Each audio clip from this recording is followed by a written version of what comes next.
Mga kapatid, itong pinapanood natin ngayon, kanal ito na kung saan nagpakawala tayo ng mga tilapia dito.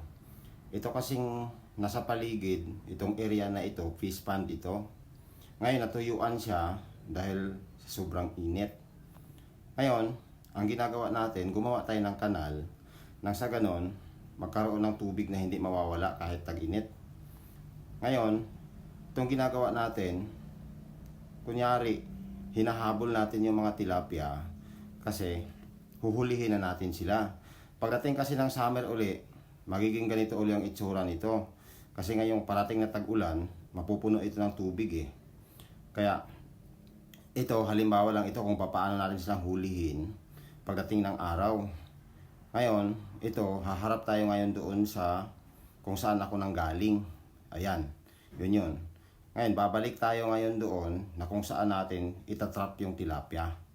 Yan, ayun, yung dulo na yan, kung makikita nyo may pagitan doon sa kabilang pan, diyan natin sila huhulihin.